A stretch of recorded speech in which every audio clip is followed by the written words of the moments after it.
The ANC brands the election of Athol Trollip as mayor a sham and alleges its councillors were barred from the council meeting. Meanwhile, the ruling party pours scorn on political arrangements announced by the DA, saying they are not based on people's interests. A very good evening to you. You're watching eNews Direct. I'm Tutuzile Ramela. And I'm Sandile Gangose. Good evening. To comment on any of our stories, you can find us on Twitter and Facebook. That's at eNews Direct. And tonight our hashtags are Nelson Mandela Bay Council and Coalition Talks. We start with this. Nelson Mandela Bay residents go to sleep tonight with a new man in charge after 22 years of uninterrupted control by the ANC. The DA's Athol Trollip was elected mayor earlier today, and it wasn't without controversy. The ANC claims its councillors were locked out of the council meeting, making Trollip's election a sham. I now confirm Athol Trollip as the nominated executive mayor. The moment the country's political foundations shook and shifted seismically. The ANC relegated from governing party to official opposition in the biggest metropolitan area in its traditional heartland and home of many of its icons and ancestors. So the people have spoken and we respect their voice. A bitter pill that ANC regional leaders tried their utmost to avoid, even as the metro slipped away from them. Comrade Danny Jordan was not allowed to come in by the security. They cried foul, saying security had locked their councillors, including Danny Jordan, out of the meeting. They say Athol Trollip was not elected procedurally, with the requisite majority of votes. Even how it was conducted outside, it was very fraudulent. Even the numbers which were announced, you must remember, if you were inside, you could see the EFF, you must rewind and check your own camera. EFF, they never voted, but they said 67. Where do you get that 67? But outnumbered and drowned out, they couldn't stop Trollip from receiving the mayoral chain. There will be no more erosion of municipal resources due to corruption and corrupt procurement practices. There will be no more wasting of our resources on the glitz and glamour of irrelevant public events, flashy motor cars, wasteful expenditure on cadre deployment. As the council's first sitting wrapped up, triumphant celebrations for the parties at the heart of the new administration, and dejection, self-consolation and reflection for the party routed out of office. Thulasizwe Semelane, Port Elizabeth. And of course, the IFP has made a huge political comeback in KwaZulu-Natal. It's poised to lead more than 3 districts and 12 local municipalities. This is all thanks to an agreement struck with the DA and the EFF after the local government elections.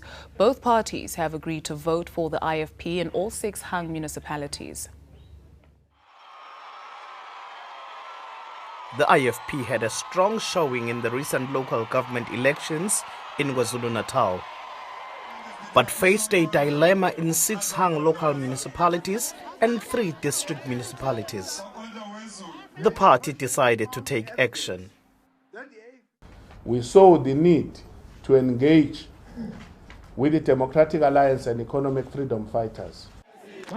Both the DA and EFF have offered their assistance. We will support the IFP to run these municipalities over the ANC. The party also says it doesn't want any positions in the municipalities where it supports the IFP. We're not interested in being mayor. We're not interested in deputy mayor. We're not interested in being speaker. We're interested in making sure that people of KZN receive service delivery. The DA has, however, issued a stern warning to the IFP to practice clean governance because anything different might cause the deal to collapse. Skushangase, Durban. Meanwhile, the ANC says the coalitions announced by the DA yesterday will crumble. It believes that the unity is not in the interest of the people, but is rather based on a common hate. At almost every rally leading to the elections, the ANC was convinced that the results would be the same as in the past. It banked on a clear victory, even though there were predictions that it would fall short in some metros like Nelson Mandela Bay and Tshwane. However, the local government election results saw the party experience its worst performance ever. In 27 municipalities, there are no clear winners, leaving opposition parties with the power to pull the strings. While the EFF announced that it's not interested in any coalitions, the DA pulled together a string of smaller parties to gain strength in hung municipalities. Even the coalition that we announced yesterday, they are not a coalition to strengthen service delivery and putting people first. It's an anti-ANC coalition. It's all parties that in the main, as pronounced, they must remove the ANC at all costs. It is of course a setback for us. The marriage that we saw yesterday, some of whom it was denied, it's not going to last. The party says this is affirmation that it needs to have a conversation with its supporters. The SACP says some parties have made it their job to have the ANC as their enemy. It believes the ANC needs to start campaigning for 2019 from today. What happened with the ANC electoral support is not that the opposition really gained more votes per se. It is that significantly the ANC's support did not show up on the ballot. The party says it's still in talks with some smaller parties in certain parts of the country. Zikhona Chona, Johannesburg. Its youth wing, the ANC Youth League, is calling for the governing party to hold an early conference. The league says all National Executive Committee members should be held to account at the meeting. The youth wing says the party's declining election results are a sign of people's discontent with the ANC, and the governing party should learn from it. The league says the ANC should deliver on its promises by improving the lives of the poor. Let's focus on to other news. A Zimbabwean politician is fighting for his dead child's heart to be sent back home from South Africa. Jonathan Moyo's daughter, Zanele, died in Cape Town last year. The family was shocked when her body was returned without her heart. South African authorities say the organ was retained to determine her cause of death. Zanele Moyo's heart is literally not home. She was found dead in her flat last year. When her body returned to Zimbabwe, her family discovered her heart was missing. Health Minister Athol Trollip gave them his word the organ would be sent to Zimbabwe as soon as possible.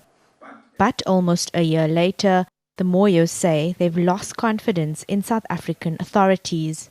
I must say with regret that we haven't moved very far. We do not know the cause of death of late Zanele. We do not have the outstanding remains of the late Zanele. We basically, where we started off, basically in the dark. The delays have prevented the family from carrying out cultural ceremonies. They are grieving very, very deeply. They are hurting deeply. But what makes matters worse, they haven't found closure. They don't know what happened to their daughter. Minister Motsoaledi is blaming Western Cape authorities for the delay. We set up a team here at the national level consisting of South African police services, consisting of National Prosecuting Authority, consisting of forensic pathologists, experts, and Zimbabwe sent 2 members representing the family. In other words, investigation experts to come and observe. So when I checked after receiving this letter, the matter is still delaying in the Western Cape. But Western Cape health authorities say they're unable to shed light on the case because medical investigations are still ongoing. One expert says it exposes the poor state of forensic services. There are grave deficiencies in all the services that are being offered in this country at the moment, ranging from forensic pathology, toxicology, the labs. They're in disarray in many instances, and it's very concerning. The Moyos say they've been trying to get answers from the Health Ministry but have been ignored. They're now threatening with legal action against South African authorities with the hopes of finally getting their daughter's heart back to Zimbabwe. RT Narsi, Cape Town. Further afield, police in Guinea have broken up an anti-corruption protest in the capital. One person was killed and dozens were injured. Hundreds of thousands of protesters were denouncing what they say is economic mismanagement by the government of President Alpha Conde. Opposition leader Selo Delaine Diallo put the number at 700,000 people. And the world's longest aircraft has begun its maiden flight. Part plane and part airship at 92 meters long, Airlander 10 is about 15 meters longer than the biggest passenger jets. The British company funding the project says the Airlander can be used for a variety of needs, ranging from surveillance to delivering aid. Time now to bring in Tutuzile, who has all of your social media. I do indeed. Thank you so much, Sandile. DA's Lynn Pannell has been voted Mogale City Mayor. The EFF loudly cheered on the DA's victory, even going as far as embracing Pannell. She could be seen wearing the opposition's signature red beret. Yesterday, EFF leader Julius Malema said his party would back the DA where there are shared aims. The appointment is the latest blow to the ANC, who have lost control of several metros through cooperative politics. We end with this. 5 candidates have been shortlisted for the country's new public protector. Deputy Public Protector Kevin Malunga is out of the race. Those who got the nod are Judge Siraj Desai, Judge Sharice Erica Vaina, Advocate Busisiwe Mkhwebane, Advocate Mubango Lukaimani, and Professor Bongani Majola. The committee has set aside the 22nd of August to deliberate on the final candidates. Remember, we do love to hear from you, and if you've missed any of our stories, you can, of course, check us out on Twitter and Facebook. That's at eNews Direct, or you can head on over to our website. That's eNCA.com/direct. Your business news as well as your weather forecast after this. In Money Matters, Telkom says its infrastructure is being sabotaged and it's offering a 500,000 Rand reward for information leading to arrests. Telkom sites in Midrand, Pretoria, Durban, Pinetown and Pietermaritzburg are among those vandalized yesterday. And in some cases, street distribution boxes have been ripped apart. It's led to customers experiencing disruptions to their internet and landline services. Telkom says the vandalism was carried out by people who have knowledge of the industry using sophisticated equipment. At the same time, the Communication Workers Union is striking at the parastatal. Workers are demanding an 11% salary increase. The CWU denies its workers are involved in the sabotage. Let's see how the markets close today.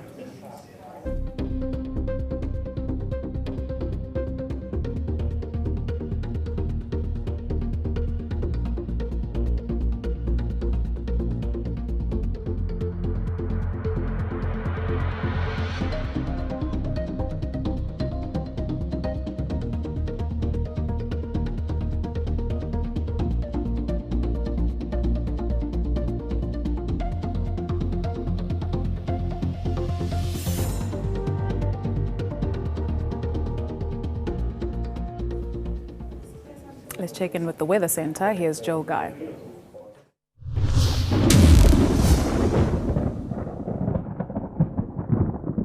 Hello everyone and welcome to the Weather Center. We have a cut-off low controlling the weather across South Africa, and it is currently steering storm clouds into the central and southern areas, and the cloud you see on the satellite picture is going to leave us with a good chance of thunder showers tonight over the southern and central sections. It's going to stay pretty quiet over eastern South Africa, but as we head into Friday, the thunderstorms are going to spread further east, even spilling into southern Gauteng in the evening. Cloudy and rainy weather is forecast for the south coast and the western parts of the Eastern Cape. We are going to see high-level cloud pushing into the northeastern areas, and clear skies are going to set in across much of the Northern Cape. Now, KwaZulu-Natal is going to be partly cloudy and warm on Friday with thunder showers over the western and northern sections. Durban is going to be dry with a high of around 26 degrees.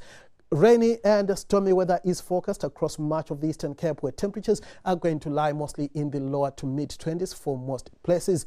It's going to be cloudy and pretty wet for the south coast of the Western Cape. Cape Town should get away with partly cloudy skies and a high of 19. However, we could see a bit of drizzle in the morning around the Cape Peninsula.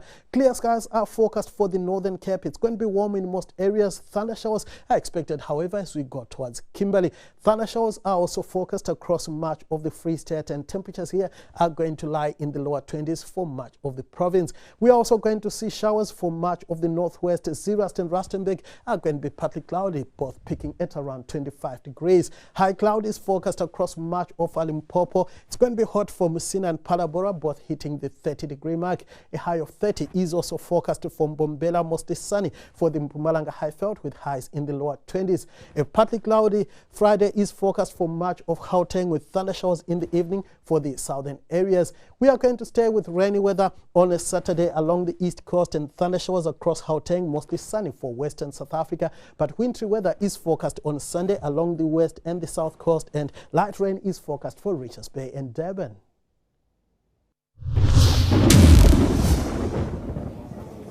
Thank you, Joel. After the break, two theatre and literary giants joined forces for a stage production highlighting issues of land and identity.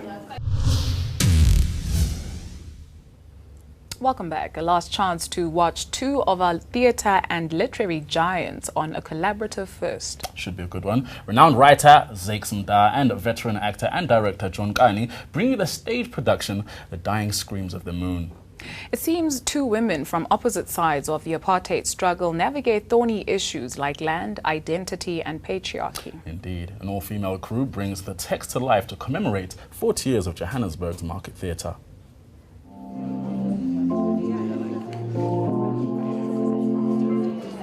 It's a long overdue collaboration of two South African greats, renowned writer Zakes Mda and veteran theatre practitioner Dr. John Kani, meeting for the very first time in this 89-minute drama production titled The Dying Screams of the Moon, tackling issues of land and identity in South Africa. Combat is facing your enemy, face to face, fighting it out in the trenches. It was war, you see. Two women that are former military members, one a white Afrikaner and the other an exiled Umkhonto weSizwe cadre. You don't get to see your victims, so you sleep with a very clear conscience. Look, it was war, lady, okay? They were already terrorists in those villages. The two women, they meet in a church. And like two women, they talk about issues. But most important, they also talk about the land. Was not a minor one in this war and should not be despised. Kani roped in two female leads. Women fight very, very hard every day in all aspects. But today we are fighting a different struggle in our homes. I mean, this play was written 20 years ago. Zakes Mda had no idea that 20 years later, the issues that he's dealing with, gender equality, why has this country not had a female president yet? It's not that we're lacking. Kani says the play never attempts to answer questions, but merely reflect on our realities. Anyway, whatever you slaughter is supposed to help you remove this nyam. The production ends its run this Sunday. Nondabego Sbisi, Johannesburg.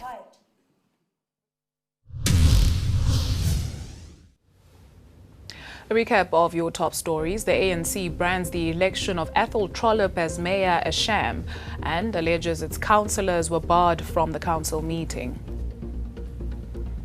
While the ruling party pours scorn on political arrangements announced by the DA, saying they are not based on people's interests.